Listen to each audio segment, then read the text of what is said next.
Okay, நான் இங்கே வந்து இங்கேயும் ஒரு மண் கடாய் தான் வச்சுருக்கேன். ஸோ இதில் வந்து நம்ம ஆயில் ஊற்றிடலாம். ஆயில் வந்து நல்லா ஹீட் ஆகட்டும். பயங்கரமாக காற்று அடிக்குது, அதனால் ஸ்டவ் ஆஃப் ஆகிட்டே இருக்கு. ஸோ ஃபஸ்ட்டு ஆயில் ஹீட் ஆனோடனே வெங்காயம், இஞ்சி, பூண்டு, பச்சை மிளகா இவ்வளோத்தையும் போட்டுடலாம். கட் பண்ணி வச்சுருக்கேன் நான். அது கூடயே நான் கருவேப்பிலையும் போட போகிறேன். ஸோ வெங்காயம், இஞ்சி, பூண்டு, கருவேப்பிலை, பச்சை மிளகா. ஸோ இதெல்லாம் வந்து நல்ல ஃப்ளேவர் கொடுக்கும் உங்களுக்கு அந்த டிஷ்ஷுக்கு. ஸோ இது நல்லா வதங்கட்டும். ஒரு 5 நிமிஷம் நல்லா வதங்கினதுக்கப்புறம் தக்காளி போட்டுருவோம். ஓகே, இப்போ இதில் வந்து இது வந்து ஒரு 2-3 நிமிஷம் நான் வதக்கிட்டேன். நல்லா வதங்க ஆரம்பிச்சிருச்சு. இந்த டைமில் நம்ம தக்காளி போட்டுருவோம். ஸோ அந்த ஸ்குவிட்டுக்கு வந்து ஒரு ஸ்மெல் உண்டு. அந்த ஸ்மெல் போக வைக்கிறதுக்கு தான் நம்ம வந்து அந்த இஞ்சி, பூண்டு, கருவேப்பிலைலாம் நிறைய போடுறோம். ஏன்னா இந்த வாசனை தூக்கினோன்னா அதோட அந்த ஸ்மெல் வந்து குறைஞ்சிடும். ஓகே, இப்போ இதுலேயே நான் மஞ்சள் பொடி கொஞ்சம் போடுறேன்.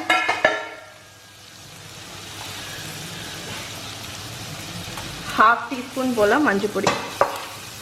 ஓகே, இந்த தக்காளி வந்து நல்லா வதங்கணும். அந்த பச்சை வாடை போய் நல்லா வதங்குற வரைக்கும் மிக்ஸ் பண்ணி விடுங்க. ஸோ இப்போ வந்து தக்காளி வந்து நல்லா வதங்கிடுச்சு. இதில் மசாலா பொடியெல்லாம் போட்டுடலாம். சில்லி பவுடர் காரத்துக்கு, அப்புறம் காஷ்மீரி சில்லி பவுடர் கலருக்கு போடுறேன். கொஞ்சம் கரம் மசாலா பவுடர், ஜீரக பொடி, அப்புறம் கொத்தமல்லி பொடி. ஸோ இதை போட்டு நல்லா ஸ்டர் ஃப்ரை பண்ணிடலாம், அந்த மசாலா பொடியில் உள்ள ஸ்மெல் போகிறதுக்கு.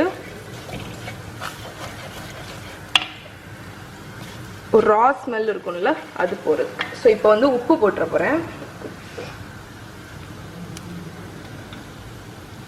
ஓகே, உப்பு வந்து கடைசி தேவை அப்படின்னா எக்ஸ்ட்ரா போட்டுக்கலாம். இப்போ அந்த மசாலா பொடி போட்டுட்டு ஒரு 1-2 மினிட்ஸ் இதை நல்லா ஃப்ரை பண்ண போகிறேன். இதுக்கப்புறம் நம்ம வந்து ஸ்குவிட்டை போட்டுடலாம்.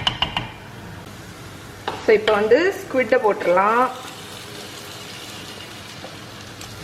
ஸோ ஸ்குவிட்லேருந்தே உங்களுக்கு வந்து தண்ணி வரும். அதனால் இதை வந்து மசாலாவில் நல்லா மிக்ஸ் பண்ணி விட்டுட்டு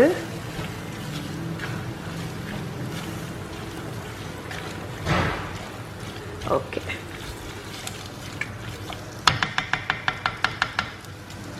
இப்போ இதை ஒரு மூடி போட்டு மூடி வச்சிட போகிறேன்.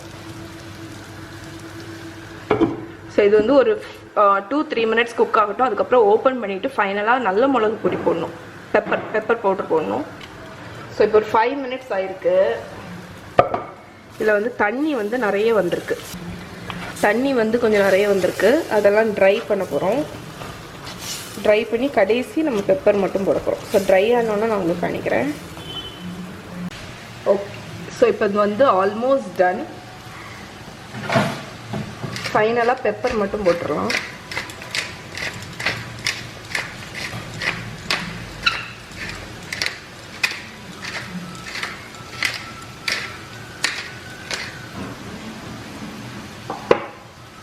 ஸோ ஒரு 1 டீஸ்பூன் அளவுக்கு பெப்பர் போட்டு மிக்ஸ் பண்ணிடுறேன்.